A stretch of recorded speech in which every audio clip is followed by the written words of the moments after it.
नमस्कार बच्चों, आज की कक्षा में आप सभी का स्वागत है।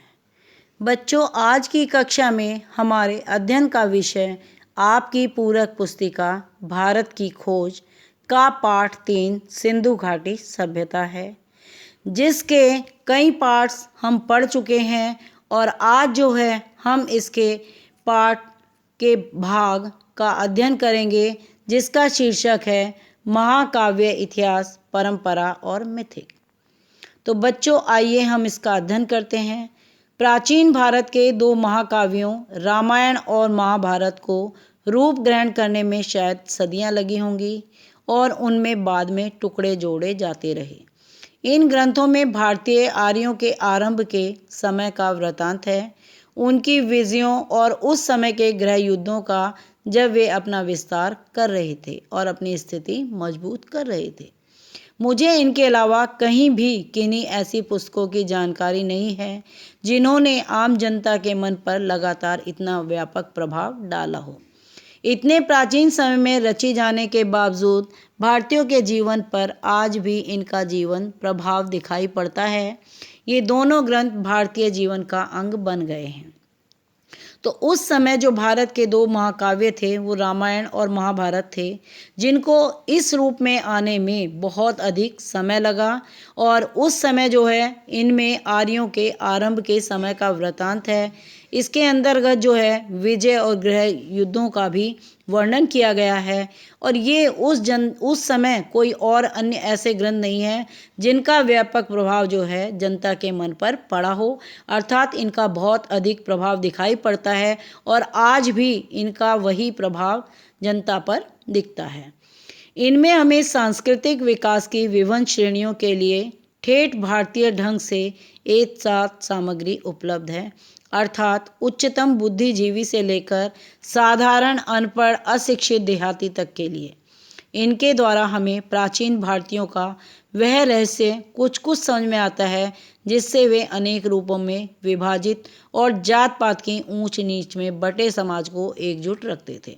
तो इसके अंतर्गत हमें दिखाई देता है कि चाहे वो बुद्धिजीवी वर्ग हो या साधारण अनपढ़ देहाती, सबके लिए जो है इसमें समान रूप थे और ये ऊंच नीच जाति में भी को है एक साथ ये जुट रखते थे, एक साथ बांध कर रखते थे। उनके मतभेदों को सुलझाते थे, अर्थात उनके आपसी जो मतभेद होते थे, झगड़े होते थे, उनको ये सुलझाते थे। उन्होंने लोगों में एकता का ऐसा नज़रिया पैदा करने का प्रयत्न किया जो हर तरह के भेदभाव पर छा गया और बराबर बना रहा। तो उस समय एकता की भावना का पैदा करने का प्रयत्न भी किया गया। भारतीय पुरा कथाएं महाकाव्यों तक सीमित नहीं हैं। उनका इतिहास वैदिक काल तक जाता है और वे अनेक रूप आकारों में संस्कृत साहित्य में प्रकट होती रही हैं। कवियों और नाटककारों ने इनका पूरा लाभ उठाते हुए अपनी कथाओं और सुंदर कल्पनाओं की रचना इनके आधार पर की है। अधिकांश पुरा कथाएं और प्रचलित कहानियां वीर गाथात्मक हैं। उनमें सत्य पर अड़े रहने और वचन के पालन का उपदेश दिया गया है। तो जो उस समय की कथाएं हैं वो वीरता पर आधारित हैं और उनके अंदर वचन का पालन तथा सत्य बात पर अड़ने का उपदेश है, चाहे परिणाम फिर कुछ भी हो। साथ ही इसमें जीवन पर्यंत और मरणोपरांत भी वफादारी, साहस, लोकहित के लिए सदाचार और बलिदान की शिक्षा दी गई है।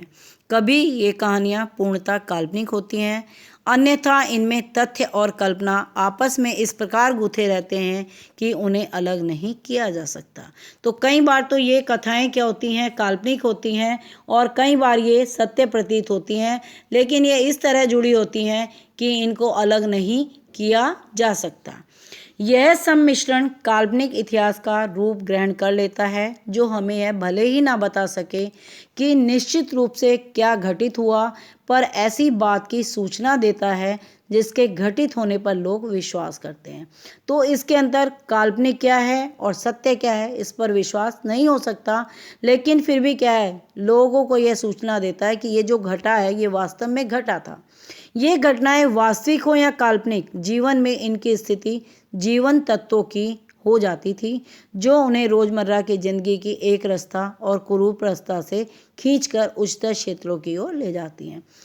यूनानियों, चीनियों और अरबवासियों की तरह प्राचीन काल में भारतीय इतिहासकार नहीं थे। इसी कारण हमारे लिए आज तिथियां निश्चित करना या सही कालक्रम निर्धारित करना कठिन हो गया है। तो जैसे यूनान और चीन अरबवासी में जो थे इतिहासकार होते थे, यहाँ पर ऐसे इतिहासकार नहीं थे। इसी कारण हम तारीख या काल को निर्धारित नहीं कर पाए। घटनाएं आपस में गड़बड़ हो जाती हैं। बहुत धीमी गति से आधुनिक विद्वान धैर्यपूर्वक भारतीय इतिहास की भूल भुलैया के सूत्रों की खोज कर रहे हैं। कल्लड़ की राजतरंगिणी एकमात्र प्राचीन ग्रंथ है जिसे इतिहास माना जा सकता है। तो कल्लड़ का जो राजतरंगिणी एकमात्र जो ग्रंथ है, इसको हम अपने इतिहास के रूप में मान्यता दे सकते हैं। यह कश्मीर का इतिहास है जिसकी रचना ईसा की 12वीं शताब्दी में की गई थी।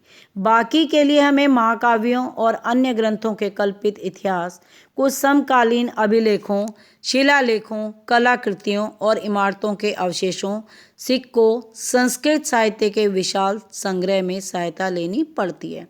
तो कहीं जब हमें जानकारी लेनी होती है इतिहास की, तो हम इनके अंतर्गत भी लेते हैं। इसके साथ ही विदेशी यात्रियों के सफ़रनामों से भी सहायता मिलती है।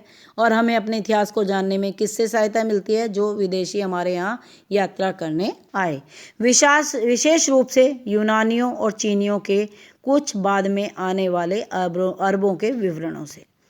ऐतिहासिक बोध का अभाव जनता पर प्रभाव नहीं पड़ा। यहाँ की जनता के प्रति अपनी दृष्टि का निर्माण उन परंपरागत और पौराणिक कथाओं, कहानियों के आधार पर कर लिया जो उन्हें पीढ़ी दर पीढ़ी विरासत में मिली थी। काल्पनिक इतिहास तथा तथ्यों और दंत कथाओं के इस मिश्रित रूप का व्यापक प्रचार हुआ।